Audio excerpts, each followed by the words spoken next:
अच्छा, मैंने सुना कि ये पुष्कर में जो ब्रह्मा जी का मंदिर है वो विश्व का 1 नंबर है। नहीं,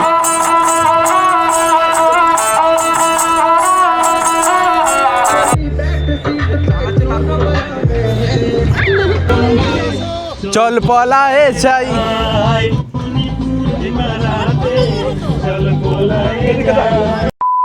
রাজস্থান মানেই রঙের বিস্তার, ইতিহাসের দীর্ঘশ্বাস, মরুর বুকে সোনালী সূর্য, রাজাদের অমর আভাস, প্রাসাদের দেওয়ালে লেখা শত শত বছরের গান, বালুর ঢেউয়ে আজও বেঁচে থাকে রাজস্থানের সম্মান। 38 ঘন্টা লম্বা ট্রেন জার্নি শেষ করে একদম ভোর ভোর আমরা এসে পৌঁছালাম রাজস্থানের হৃদয় আজমির শহরে। চোখে তখনও ঘুম, কিন্তু মনে বিরাট এক্সাইটমেন্ট, কারণ আজকে পুরো দিনটাই dedicated for Ajmer site seeing. কাল সকালেই আমরা আবার রওনা দেব রাজস্থানের রাজধানী জয়পুরের উদ্দেশ্যে। 9 জনের পুরো টিম, স্টেশন থেকে সরাসরি হোটেল, একটু ফ্রেশ হয়ে বেরিয়ে পড়া, নো রেস্ট নো ডিলে, কারণ 38 ঘন্টা ট্রেনে তো সবাই ঘুমোতে ঘুমোতেই এসেছি। চলো তাহলে এবার শুরু করি আজকের সফর আজমির।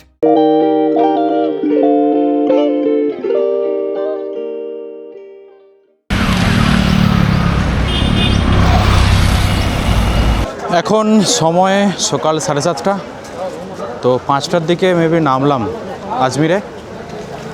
দেন ওয়েটিং রুমে তো 5:30 থেকে 7টা পর্যন্ত ওয়েট করলাম ভোরের আলোর জন্য। ভোরের আলো ফুটলো, তারপর এখন বেরিয়েছিলাম। তো ভাবলাম যাই দরগা শরীফটা এখনই ঘুরে নিই। সেই ভাবা আর সেই কাজ, চলে এসেছি দরগা শরীফের রাস্তায়। বাট বাস থেকে নেবে 15 মিনিটের অ্যাবাব হলো, হেঁটে চলেছি, কোথায় দরগা শরীফ কিন্তু খুঁজে পাচ্ছি না। তো বাকি আমাদের সাথে যারা সব এসেছিলো তারা সামনে এগিয়ে গেছে, ওই যে যাচ্ছে হেঁটে, সব এক ঝাঁক মর্নিং ওয়াকের মতো করে হেঁটে চলেছে, আর আমি এই পেছনে।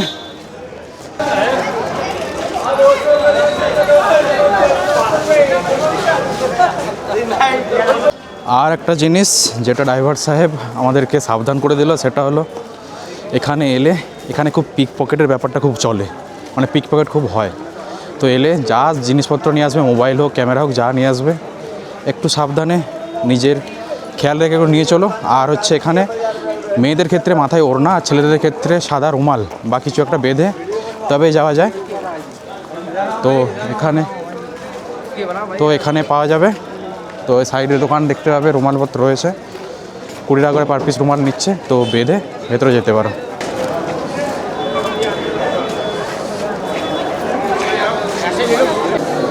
তো চলে এসেছি দরগা শরীফের ভেতরে, বেশ অনেক মানুষই আসছে যাচ্ছে।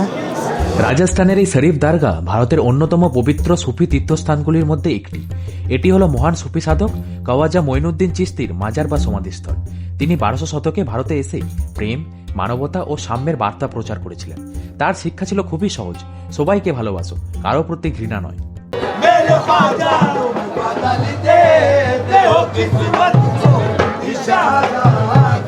এই দরগায় প্রতিদিন হাজার হাজার মানুষ আসেন, হিন্দু, মুসলিম, শিখ, খ্রিস্টান, আরো সব ধর্মের মানুষ।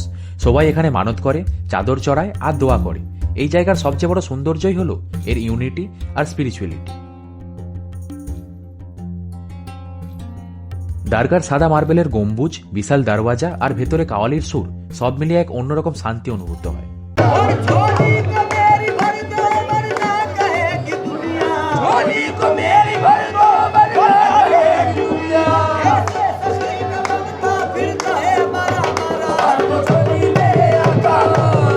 দরগার ভেতরে ঢুকলেই একটা জিনিস সবার চোখে পড়ে, এই বিশাল কড়াইটা, যেটাকে সবাই বলে দেগ। শোনা যায় মুঘল সম্রাট আকবর এই দেগ তৈরির জন্য অনুদান দিয়েছিলেন। ইতিহাস বলে তিনি সন্তান প্রার্থনা করতে পায়ে হেঁটে আগ্রা থেকে আজমির এসেছিলেন। তার মানত পূর্ণ হওয়ার পর তিনি এখানে এই দান করেছিলেন। আজও দর্শনার্থীরা নিজের সামর্থ্য মতো দান করে যান, কেউ চালের বস্তা, কেউ টাকা। সত্যি বলতে কি, এই বিশাল লোহার কড়াইয়ের সামনে দাঁড়িয়ে মনে হচ্ছিল শত শত বছর ধরে কত মানুষ এখানে প্রার্থনা করেছে, কত গল্প জমে আছে এই দেগের ভেতরে। এটা শুধু একটা পাত্র নয়, এটা ইতিহাস, বিশ্বাস আর মানবতার এক নিঃশব্দ সাক্ষী।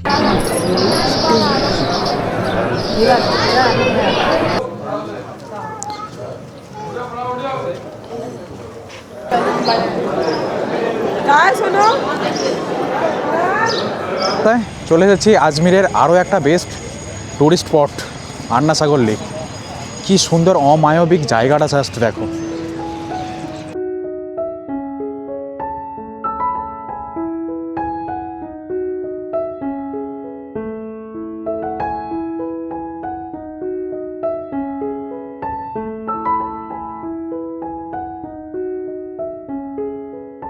শহরের মাঝখানে প্রায় 1200 শতকে তৈরি এই কৃত্রিম লেক নির্মাণ করেছিলেন রাজা আনাজি চৌহান। ভাবতে অবাক লাগে এত শত বছর আগে তৈরি এই জলাশয় আজও আজমিরের প্রাণ। লেকের ধারে দাঁড়াতেই একটা ঠান্ডা হাওয়া মুখে এসে লাগে, আর পেছনে পাহাড়ের সারি, সামনে নীল জলের বিস্তার, আর চারদিকে এক অদ্ভুত শান্তি। শহরের কোলাহল যেন এখানে এসে থেমে গেছে।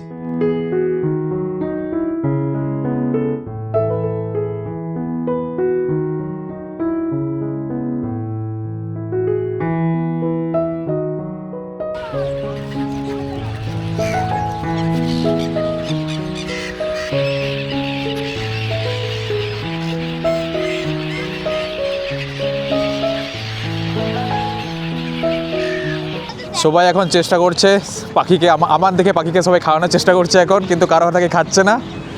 এই ফালতু জলে ছোঁড়া যাচ্ছে এখন। খাওয়ার তো এখানকার পাখিকে নামেরই দেওয়া হচ্ছে, খাচ্ছে তো এখানে মাছগুলো। দেখো মাছগুলো আবার আসবে, ওই গেল খেয়ে।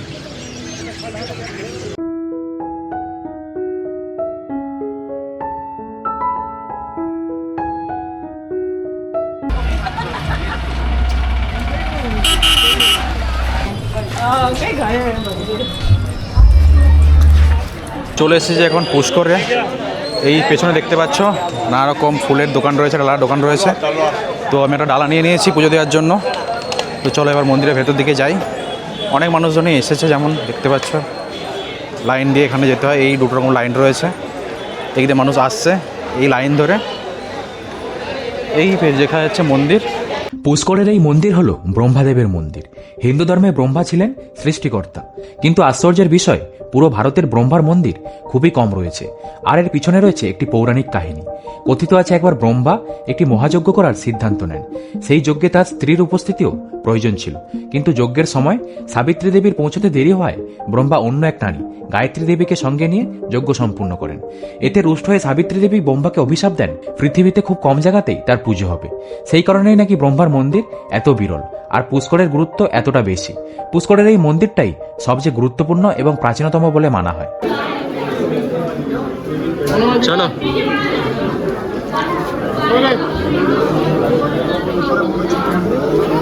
হ্যাঁ, বর্তমান মন্দিরের কাঠামো 1400 শতকের দিকে পুনর্নির্মাণ করা হয়। পরে মারাঠা শাসক ও স্থানীয় রাজারা এর সংস্কার করেন। মন্দিরের স্থাপত্যে রাজস্থানী ও মুঘল প্রভাবের মিশেল দেখা যায়। লাল রঙের শিখর, সাদা মার্বেল ফ্লোর, আর ভেতরে চারমুখী ব্রহ্মা মূর্তি, যা চারটি দিকের প্রতীক। পুষ্কর শুধু একটা মন্দির না, এটা একটা তীর্থক্ষেত্র। কার্তিক পূর্ণিমার সময় এখানে বিশাল মেলা বসে, আর সেই বিখ্যাত পুষ্কর ক্যামেল ফেয়ার, যা সারা বিশ্ব থেকে পর্যটকদের টেনে আনে। এই লেক শুধু একটা জলাশয় নয়, এটি ভারতের অন্যতম প্রাচীন ও পবিত্র তীর্থস্থানগুলির মধ্যে একটি। পুরাণ অনুযায়ী সৃষ্টিকর্তা ব্রহ্মা একবার পৃথিবীতে মহাযজ্ঞ করার জন্য উপযুক্ত জায়গা খুঁজছিলেন। তিনি একটি পদ্মফুল পৃথিবীর দিকে নিক্ষেপ করেন। যেখানে যেখানে সেই পদ্মের পাপড়ি মাটিতে পড়ে, সেখানেই সৃষ্টি হয় 3টি পবিত্র জলাশয়। তাদের মধ্যে সবচেয়ে পবিত্র এই পুষ্কর লেক। ये पुष्कर तीर्थ है। यहाँ ब्रह्म कुंड ब्रह्म सरोवर पुष्कर तीर्थ है। All world started Pushkar 100% water name is Brahma, not temple name is Brahma. This is a holy place, religion place, not a picnic spot. World के स्टार्टिंग पॉइंट पे आप लोग बैठे हैं। ये पुष्कर राज है। पुष्कर तीर्थ ब्रह्म कुंड ब्रह्म सरोवर इसको बोला जाता है। पुष्कर का कोई मंदिर मूर्ति नहीं है। पुष्कर राज जलेर नाम पुष्कर है ना। আর এই পুষ্কর লেকের পাড়ে বসেই সৃষ্টিকর্তা ব্রহ্মা তার মহাযজ্ঞ সম্পূর্ণ করেছিলেন। পুষ্কর শব্দটির অর্থ হলো পুষ্প মানে ফুল, আর কর মানে হাত। हाथ থেকে পড়ে যাওয়া সেই পদ্ম ফুলের নাম থেকেই হয়েছে পুষ্কর। जल में पूजा होता है ब्रह्मा का, पितृ पूजा, ब्रह्म पूजा, गुरु पूजा, तीर्थ पूजा, स्वाग पूजा माता सावित्री के नाम का इधर ही होता है। यहाँ भगवान राम जी आए अपने पिता पुरजों का मोक्ष करने। यहीं पे मीराबाई ने भजन किया, कृष्ण भगवान को पुकारा, कृष्ण आ गए। पूरा संसार यहाँ पूजा अर्चना करने आता है। पूरा संसार यहाँ पूजा अर्चना करने आता है। विश्व विख्यात ये तीर्थ है, पावन पवित्र धाम है। বিশ্বাস করা হয় এই লেকের জলে স্নান করলে পাপ মোচন হয় এবং আত্মার পবিত্রতা লাভ হয়। यहाँ पूजा करने से परिवार में सुख शांति आती है, अन्न धन का भंडार बढ़ता है, वंश की वृद्धि होता है, बाल बच्चों के मंगल कार्य, शुभ कार्य, शादी विवाह में प्रॉब्लम नहीं आता है, योग्य वर वधु प्राप्ति होता है, 7 कुल तक वंश वृद्धि होता रहता है। यहाँ पे ब्रह्मा जी का एक ही मात्र तीर्थ है पृथ्वी का। ये पूजा कर लिया तो पूरे पृथ्वी का पूजा कर लिया। ये दान दे दिया, पूरे पृथ्वी का दान दे दिया, क्योंकि दानों में दान ब्रह्म दान। পুষ্কর লেককে ঘিরে রয়েছে প্রায় 52টি ঘাট। প্রতিটি ঘাটের নিজস্ব নাম ও নিজস্ব ইতিহাস রয়েছে। অনেক ঘাট নির্মাণ করেছিলেন রাজপুত রাজারা, পরে মারাঠা শাসক এবং বিভিন্ন রাজবংশ এগুলোকে সংস্কার করেন। মুঘল আমলেও এই স্থান গুরুত্বপূর্ণ ছিল, আর ব্রিটিশ আমলেও তীর্থযাত্রা বন্ধ হয়নি। বিশেষ করে কার্তিক পূর্ণিমার সময় এখানে লাখ লাখ ভক্ত সমবেত হন। अच्छा, मैंने सुना कि ये पुष्कर में जो ब्रह्मा जी का मंदिर है वो विश्व का 1 नंबर है। नहीं, विश्व में एक तीर्थ है। मंदिर तो आदिगुरु शंकराचार्य ने बनवाया साधु संतों के लिए, ना औलादों के लिए। वर्तमान में मीडिया ने प्रचारित कर दिया, सरकार ने, गूगल ने फेमस कर दिया। हाँ, कि ब्रह्मा जी का मंदिर एक ही है, लेकिन मंदिर का कोई महत्व नहीं है। आध्यात्मिक, पौराणिक, सांस्कृतिक, भूगोल की जो महत्व है, ब्रह्मा जल रूप में निवास करते हैं। धर्म से धर्म रूपेण ब्रह्म रूपेण पुष्करे। माता सावित्री के श्राप के कारण से ब्रह्मा इस जल रूप में ही निवास करते हैं, जल रूप में आशीर्वाद देते हैं। मंदिर में कोई आशीर्वाद नहीं है। मैं ब्राह्मण हूँ, मेरे को 30-40 साल हो गया मंदिर गए हुए। मेरे को कोई करोड़ों रुपया भी ऑफर करेगा तो मैं मंदिर नहीं जाऊँगा, क्योंकि ब्रह्मा का मूर्ति नहीं पूजा जाता है, ब्रह्मा जल रूप में पूजा जाता है। मृत्युलोक में ब्रह्मा का जल रूप है, मूर्ति रूप नहीं है। आपके घर में राम, श्याम, विष्णु, गोपाल, गणेश की मूर्तियाँ हैं। ब्रह्मा का मूर्ति कोई नहीं पूजता है। ब्रह्मा को जल रूप में ही पूजने के लिए पूरा विश्व यहाँ आता है। राज पूज्य प्रणाम शंकराचार्य, सेलिब्रिटी, बद्रीनाथ का पुजारी, केदारनाथ का पुजारी, all foreign country, all India यहीं पे आके ब्रह्मा का पूजा करता है, अपने पूज्यों को जलदान देता है और अपने मोक्ष की कामना करता है। 7 पीढ़ी के बाल बच्चों के उज्जवल भविष्य की कामना करता है। बोले पुष्कर राज महाराज की जय, बोले ब्रह्मा जी महाराज जय।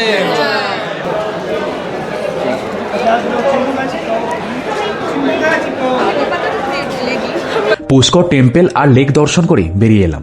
ততক্ষণে দুপুরও হয়ে গেছে, খিদে খিদে পাচ্ছে। চলো আগে লাঞ্চটা সেরে নেওয়া যাক।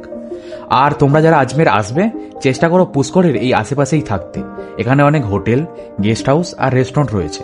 বাজেট থেকে প্রিমিয়াম সব ধরনের অপশনসই পেয়ে যাবে। আর এখানে পাওয়া যায় রাজস্থানের খুবই জনপ্রিয় একটা ডিশ, ডালবাটি চুরমা। এখানে এলে অবশ্যই ট্রাই করে দেখো।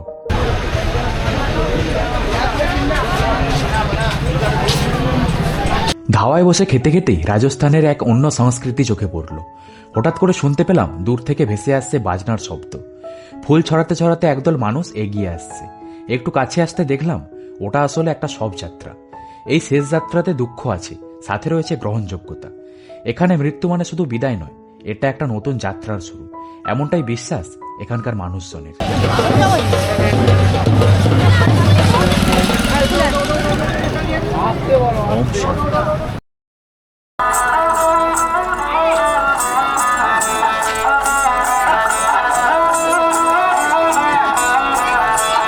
এই পুষ্করে ব্রহ্মা মন্দির ছাড়াও রয়েছে সাবিত্রী দেবীর মন্দির, তবে সেটি পাহাড়ের ওপরে।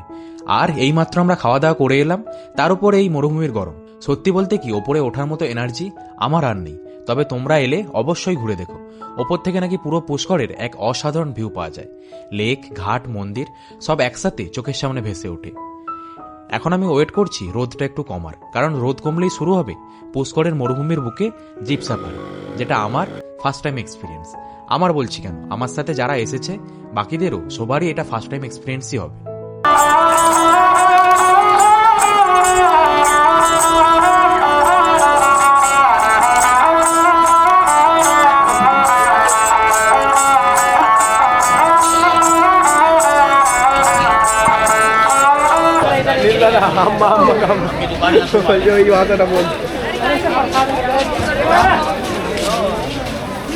চলে এসেছি পুষ্করের এই ডেজার্ট এরিয়াতে। দেখতে পাচ্ছ চারধারে বালি আর বালি, মরুভূমির মধ্যে দাঁড়িয়ে রয়েছি।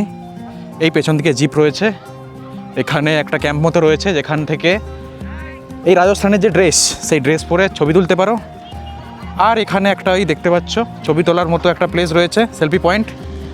আর জিপ সাফারি ছাড়াও এখানে রয়েছে ক্যামেল সাফারি। সিঙ্গেল ক্যামেলে যেতে পারো বা ক্যামেলের একটা গাড়ি হয়, যেতে পারো। জিপ সাফারির ক্ষেত্রে পরে পার জিপ 6 জন যেতে পারো। পার জিপ পরে 1000 থেকে 1500-এর মধ্যে, তো বার্গেনিং অবভিয়াসলি করে নিও। আর পার ক্যামেল কার যেটা বললাম, ক্যামেলের গাড়ি, সেটাতে 6 জন করে যায় বা 5 জন করে যায়। সেক্ষেত্রে পরে ওই 600 থেকে 1000 টাকার মধ্যে। তো এরা অনেকটাই বেশি বলে, তো বার্গেনিং করে নিও, এটাই বলার। তো চলো এবার জিপ দাঁড়িয়ে হয়েছে, জিপে গিয়ে বসি, তারপর তোমাদেরকে জিপ সাফারির এক্সপিরিয়েন্স দিচ্ছি। আর সন্ধে প্রায় হয়ে এসেছে, চারধারে অন্ধকার নাম নেমে আসছে মরুভূমিতে। দিনের বেলা এই বালি যতটা গরম, রাত্রেবেলা ঠিক ততটাই ঠান্ডা। তো চলো আর বেশি কথা বলবো না, জিপে গিয়ে বসি।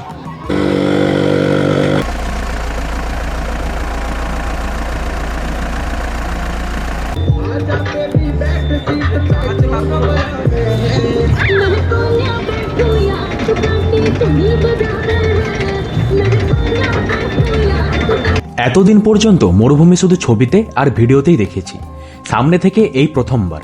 যতদূর চোখ যায় চারদিকে শুধু বালি আর বালি, দিগন্ত পর্যন্ত কোনো গাছের দেখা নেই। কিছুটা দূর পরপর শুধু কয়েকটা কাঁটা ঝোপঝাড়, দূর দূর পর্যন্ত প্রাণের কোনো চিহ্ন নেই। কয়েকটা পর্যটকের ছোট ছোট দল ছাড়া আর কারো কোনো শব্দ নেই। এটা এক অন্যরকমই অনুভূতি। মরুভূমির বুকে সানসেট।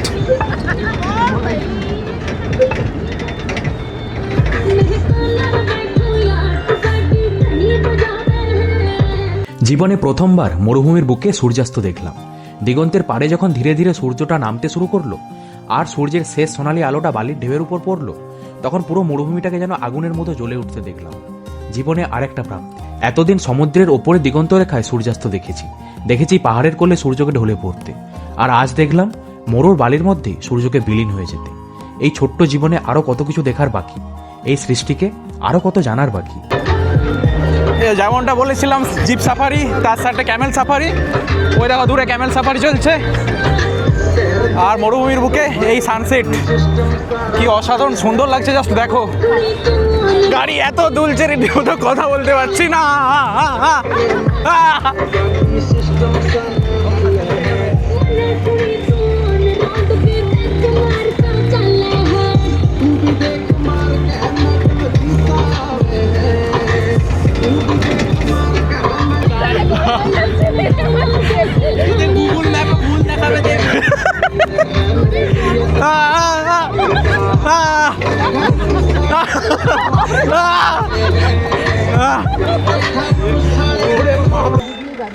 এই বাচ্চাটা এনেছি। এই যে উঠ আসছে।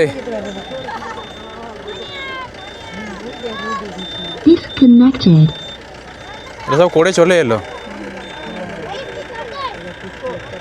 তো আমরা এসেছিলাম পুষ্করে ডেজার্ট সাফারিতে।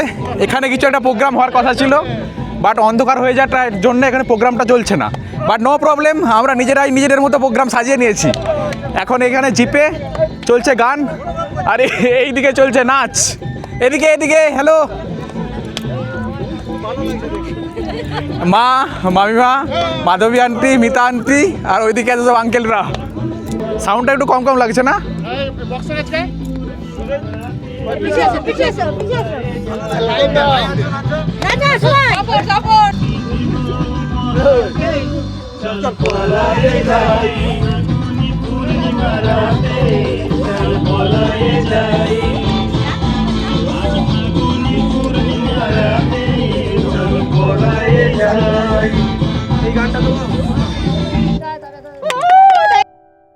ঠিক এভাবেই শেষ হয়েছিল আজকের আমাদের আজমির ও পুষ্করের গল্প। দারগা থেকে শুরু করে বিশ্বের অন্যতম ব্রহ্মা মন্দির, আর দিনের শেষে মরুভূমির বুকে এক অবিস্মরণীয় সূর্যাস্ত। 38 ঘন্টা ট্রেন জার্নির ক্লান্তি আজ পুরোপুরি সার্থক। কিন্তু সফর এখানেই শেষ নয়, কারণ আগামী পর্বে আমরা রওনা দেব রাজস্থানের রাজধানী জয়পুর, দ্য পিঙ্ক সিটি। তাই যদি এই ভিডিওটা ভালো লেগে থাকে তাহলে পরের পর্বটা একদম মিস করো না। দেখা হচ্ছে পরের ভিডিওতে হাওয়া মহলের রাজকীয় সৌন্দর্য নিয়ে। Till then, stay healthy and keep travelling.